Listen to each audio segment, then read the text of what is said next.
Red Green Law is probably the deck with the strangest track record in One Piece. It first revealed itself at the start of OP01 in the form of ACOS Kid Law and Aggro Law in the Japanese format. Both of these decks fell off pretty quickly, and I believe ACOS Kid didn't perform as well as it should have. It gained traction towards the end of JP Set 1, and in English it performed very well and should have even gotten in first place at Long Beach.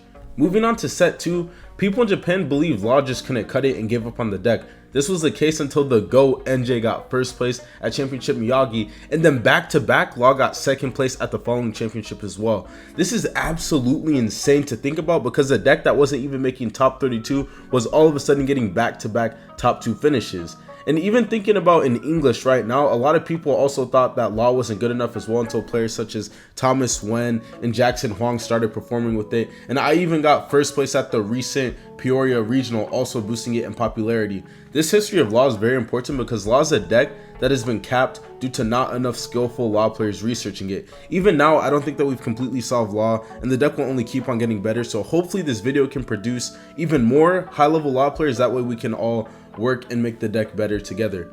Enough about the history, let's go ahead and talk about how to actually build and play Law. So first things first, I want to talk about the core of Law that I think will never change for the foreseeable future. So first off, we have Chopper. Chopper's an essential blocker because it's searchable off of Nami, and it's a 1-cost unit, which makes it very convenient to help us reach Law's leader skill. The reason I have Chopper here and not Beige is that Beige has a world where it gets removed in favor of events, but Chopper will never get removed just because it's searchable off Nami. Next we have Nami, and we also have Bonnie. These are two of the key searches of the deck. Bonnie gets Supernovas, which is basically all of our high cost power units, and then Nami gets all of our defense, which is cards like Chopper, Brook, Radbeam. It also gets some of our utility like Jet Pistol, and it also gets some of our attackers such as Zoro, which can be called off of Blocker Law. Next up we have Dodon. Dodon is technically, you can argue that it's not a mandatory 4, but I more or less think it's a mandatory 4. Like being able to connect to Nami and have Nami connect to another card is 3 cards on the board off of 1 card.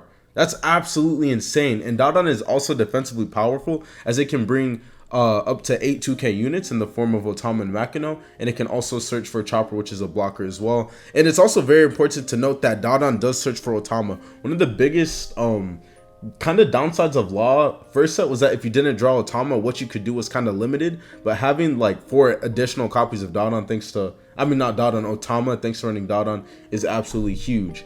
And then next up we have Blocker Law. There's not really too much to say on this. This card's like the heart of the deck. It allows you to reuse searchers, spam Otamas and Vistas, produce 2 powerful bodies thanks to Zoro being 3 costs, and the list just goes on. And these are more or less the first 20 cards that I think should be inserted into Law.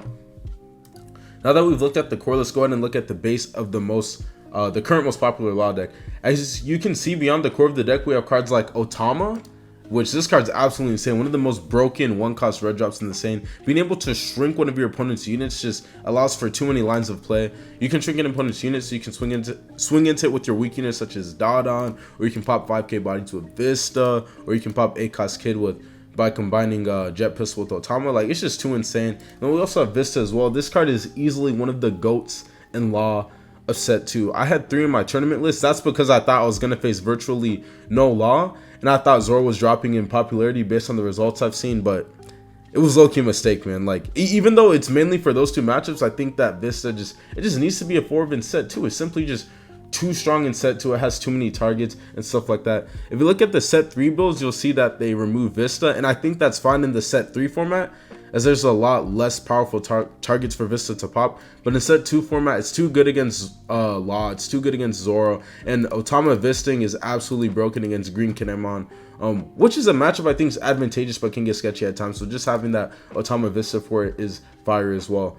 We'll also talk about Jet Pistol here. Jet Pistol is probably another card that you may have seen removed a bit in set 3.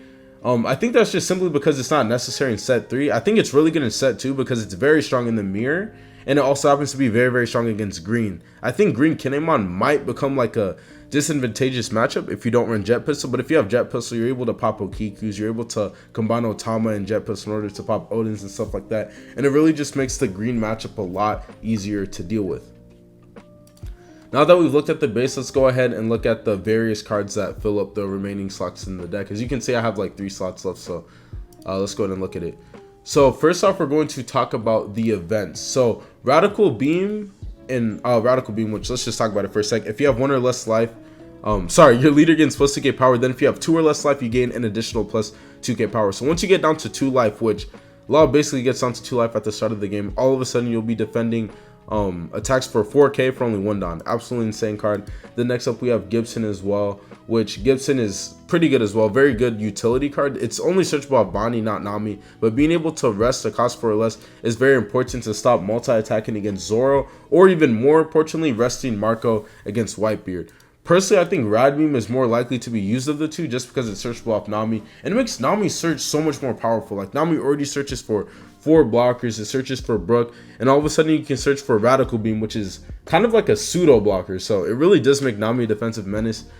Gibson's pretty good as well. I think it's less likely to be used of the two in set 2. I can definitely see Gibson rising popularity a bit in set 3, but for the time being, I'm just unsure how I think about Gibson. I think it's definitely worth testing, though. I just haven't put enough time into testing it myself, and I haven't really felt like I've needed to test it out yet.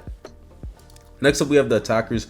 For the attackers, we have Film Zoro, we have X Drake, we have Luffy, and we have Basil Hawkins. So Film Zoro is a green attacker that's searchable off Nami, so it's more or less just a consistency piece. Luffy, whoa, that's not Luffy. Luffy's a very threatening attacker, but the deck's low end is mainly red, which makes it kind of tragic in the early game. It's also kind of mediocre in the mid game anyways, because if you do draw normally, like you draw Blocker Law or Recent Laws, you would rather just Shambles and use those for more pressure, but it is a very, very powerful card at closing out games, and you can combine it with Recent Law to invalidate your opponent's blocker at the end of the game. Drake is a very strong utility piece, as it can pop Rested Okiku's, Rested Zoro's, Rested Yamato, cards called off of Flamingo, and the list just goes on and on, so it's a very good utility card. And Basil Hawkins is also a very powerful utility attacker as well. For Dawn X1, you get to reset it as active whenever it attacks a character, so this is going to be very, very strong, especially against the Whitebeard matchup. The attacker I prefer out of these 4 is normally Film Zoro, because I really value the consistency. Like, just being able to search off of Nami is so powerful, but I think that Hawkins and Luffy should be explored more as attack options as well. Drake is pretty powerful, but I think I'm not likely to use this for the time being, but I do recognize it's very strong, and I do respect you if you do use it. Next up, we have Neko and Izo. These are more or less just mirror text. So if you don't know what these cards do, Neko taps a unit with 3 costs or less, while Izo taps a unit with 4 costs or less. So I believe for it to more or less be mirror tech, it's just very nice for having extra cards that deal with the opponent's board. It's also pretty good against Zoro as well. Like, if Zoro and Law just become too popular, I think it might be worth just adding Izos and Nekos into the deck on top of Vista. But if Law and Zoro aren't the most popular decks, or you're expecting a lot of other decks, I want to insert these, as taking out attackers for these or defensive cards for these can really make the matchup such as Whitebeard a lot more detrimental. Then we have Starter Nami. This card's very, very strong against the Whitebeard matchup. That's pretty much it. I think it's like worth exploring. I personally just don't have the room for it for the time being, but I do recognize it's very, very strong against Whitebeard. It essentially gives you an extra Dawn to work with, because as I said earlier, you do want to be swinging 6k at the opponent every single turn. And then there's 8 cost Kid. 8 cost Kid is a really strong defensive unit in this deck. It makes blue a free matchup. It makes Kinemon a lot more easier to beat, and it can catch various other decks off guard. For example, a Zoro that used too many pistols in the early game, dealing with like your Blocker Laws or your Film Zoros or your Recent Laws or stuff like that, will just randomly get clapped by Captain Kid in the late game. So I think it's very, very good. Just for when you've played the attrition game, your opponent's running low on cards, you can just slap down 8 cost Kid. Or if they've like overextended on their removal, you can pop down Kid to punish them. Alright, so we've talked about enough about the deck. Let's go ahead and look at some complete lists. So there's this first list here. This is more or less the list, an updated version of the list I won Peoria with. As you can see, I did add in the 4th Vista, as I know Law is going to become a lot more popular, so I think this is essential. I still have 2 Rad Beam. I was debating going down to less, but it's just overperformed. I'm even considering running more. The card's just overperformed. And I've also went up to a 4th Makino over a 3rd Brook, so this is just something to... I think this is up to preference. Like, Brook is really good at the end of the game to combo with Restand Law, because you just get to give 2 down to something for free while having a body, so you can play Restand Law for 2. But Makino is so strong with using with Nami throughout the game for pressuring like decks like Whitebeard or the Mirror, stuff like that. So there's definitely merit to both, but this is like the current updated list. Next up, we have 8 cost Kid Law. This is very similar to a normal Law build, except it runs more defense. As you can see, we kind of have the killers here. We have Iso instead of Vista. That's because Iso is a 2k counter, which is very crucial for defending Kid. And Iso and Vista have similar abilities. I just like that Vista's more aggressive, but in a build like this where more defensive, I think that Iso is technically better. 8 cost Kid just has, as I mentioned earlier, has really good advantages against blue. It's really good against Kinemon, and it control a Zoro player who's already consumed like too much of their removal and stuff like that. And lastly, this is the event kind of Red Green Law. This is based off a Japanese list. The Japanese list didn't run Vista though. Instead of Vista, they cut like 4 Vista. They had like an extra Gibson. They had 2 pistol, and they had an extra 1 more Rush Zoro and 1 more starter Zoro. The reason I have the 4 Vista here is because I think Vista is essential in set 2. This type of Law might just be a lot better in set 3 than it is in set 2. As you can see, we're very tight for space. Like, I had to do some BS. Like, I had to cut this to 1. I think having like these attackers at least at 2/2 each is very important in this type of build, because you want to field attackers, that way you can like abuse events and stuff like that out of hand. But I do think it is worth exploring like an event type of build like this.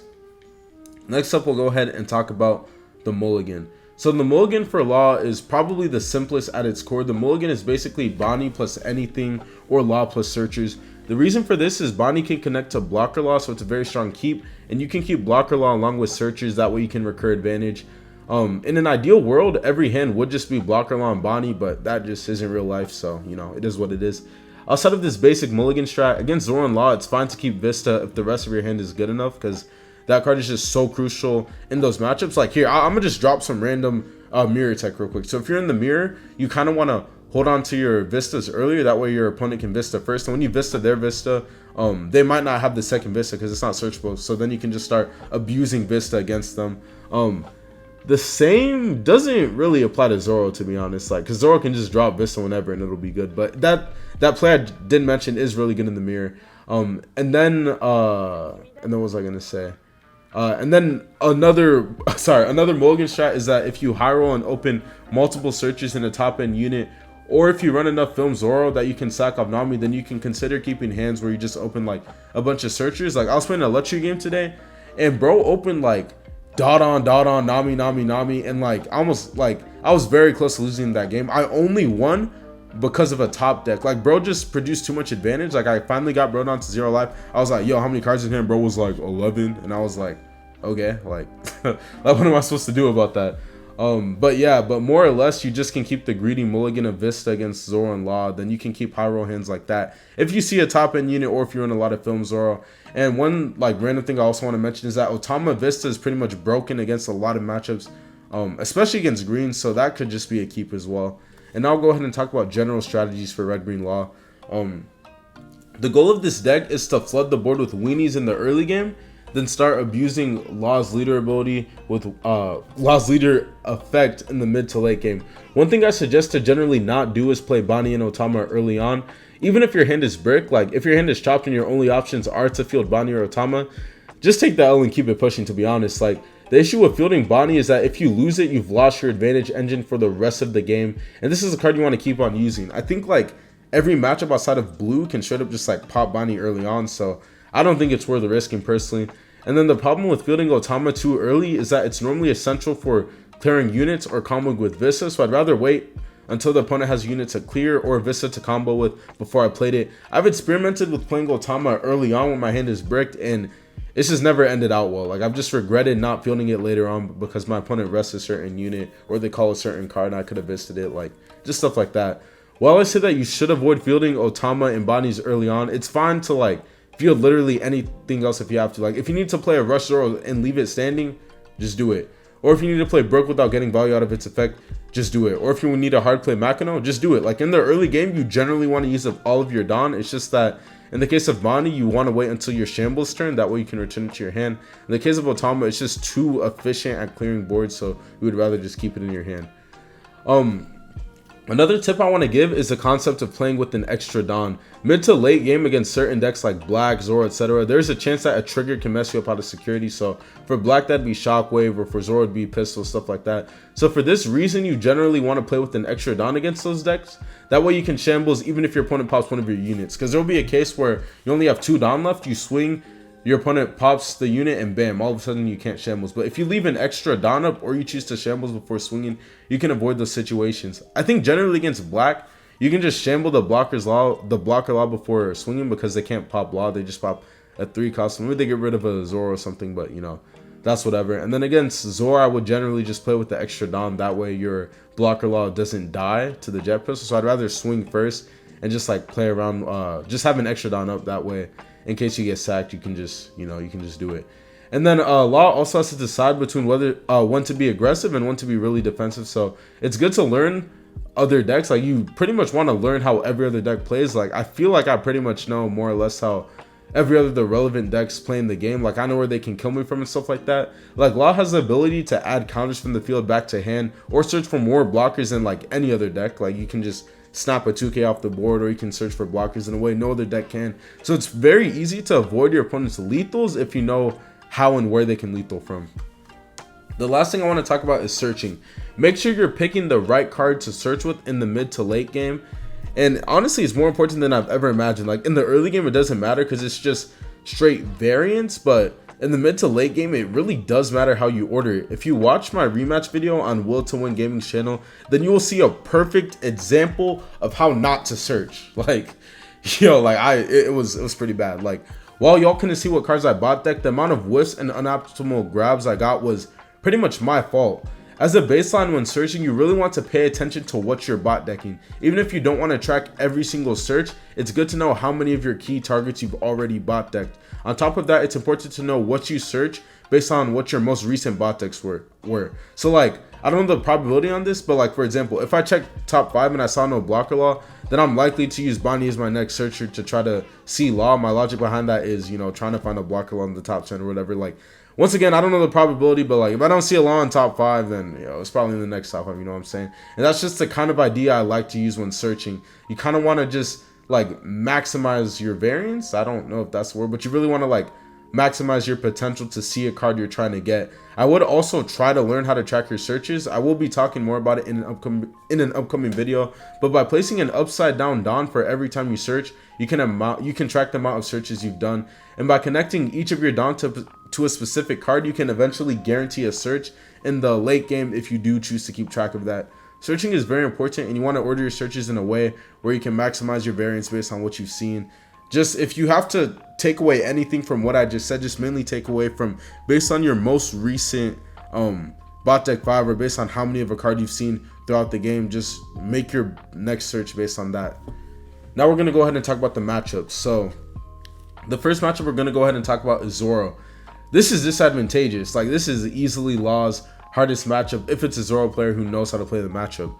You ideally want to go first, and you really want to see this in this matchup. On 9-beard turns, you want to take advantage of low-cost blockers, and you should 100% avoid starving in this matchup. It just doesn't work. Like, you just can't starve Zoro. You try to starve Zoro, dot on, Nami, like, then they 9-beard, like, it just doesn't work. So don't even try starving. Just try to Vista, try to get value out of your pistols, because ideally we wouldn't run pistols against Zoro, but we do, so it is what it is. Next up, we have Whitebeard. Both versions of Whitebeard are slightly advantageous, with the boat build being easier to beat than the 9-beard builds. You ideally want to go first in both of these matchups, and you more or less just want to, against both builds, you more or less just want to swing 6 with leader every turn while establishing bodies throughout the game. Against this matchup, if you're losing a lot, you just really got to work on your math. Like, maybe I'll start posting quizzes or something on Twitter like that, just so people can kind of like get an idea of how they should be swinging against Whitebeard, because your math, like, Whitebeard is just such like a math-based matchup, especially for Law. Like, if you're swinging with the wrong amounts, you're going to lose. So you definitely got to up your one-piece math capabilities if you want to beat this matchup consistently with pretty much any deck, but especially Law as well, just because you have the recent laws and stuff like that. Just make sure you're using good math. You know what I'm saying? Like, yeah, just use good math. We'll talk more about that in the future. Next up, we have Kaido. I think Kaido's slightly advantageous. I prefer to go first in this matchup, but I think it's fine to go second as well. Your goal in this matchup is to just be extremely aggressive. You're going to abuse Zoro swings with both laws, and then you're going to abuse your 6k attackers with resend laws. Next up, we have Smoker. You want to go second against this deck, and this is a matchup that I've described as slightly advantageous in my One Piece top decks article. But in this video, I'll just go ahead and describe it on 50-50 depending on the build you're playing. With my current build, I feel like really solid against Smoker. I was testing against my Smoker friend.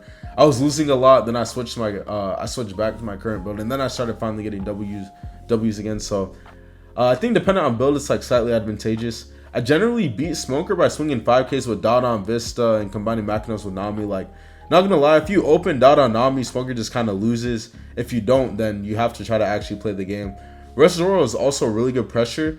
In this matchup, more than anything, you want to understand how and when your opponent's going to try to lethal you. It's hard to give it specific examples without showing a game, but for example, if you only have one blocker and one life, your opponent could just have lethal. Like, your opponent could deadass just Meteor Volcano and then swing at you for big numbers twice. So in situations like that, you do want to bounce like a 2k counter on your field back to your hand. A way you can do that is just tapping 2 down and just bouncing the 2k and not playing anything, or you can block your law, bounce the 2k back to your hand and not play anything. With Law's ability, with both of the Law's ability, it's not mandatory to play something, so definitely keep that in mind as you're playing the deck. Next up, we have Kinemon. You want to go second, and this is slightly advantageous as well. Your goal in this matchup is to basically just outvalue your opponent. You create a board that is so powerful that is too difficult for your opponent to deal with. I think Law just beats Kinemon on average. I was testing Kinemon against, I was the Kinemon pilot. I was testing against Thomas.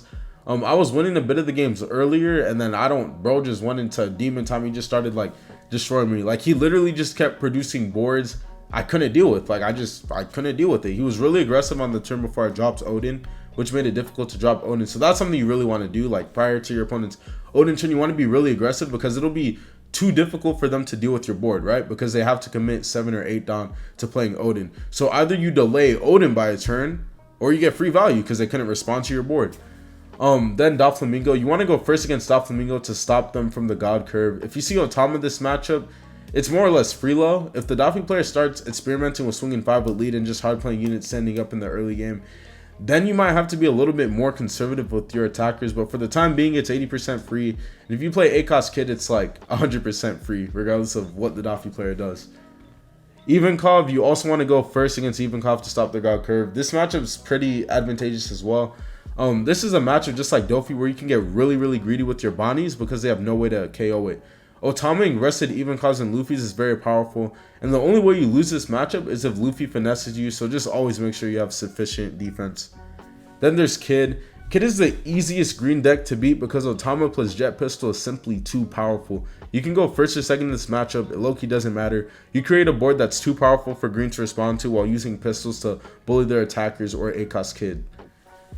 That's it for the Law God. One last thing I want to mention before I end this video, because I didn't mention it earlier. If you have blocker law, swing with it, please. I should have mentioned this earlier in the video because I forget that a lot of people don't do this, but just attack with your blocker laws early on, man. I know it's a blocker, but come on, bro. Like, it's a 6k body. You get too much value out of attacking with it. With that being said, it's actually it for the Law Guide now. The Patreon Law Guide should be posted within the next few days, so stay tuned for that. Shoutouts to everyone I used this deck against at Peoria. They were all awesome. And with that being said, I'll catch you on the next one. Peace.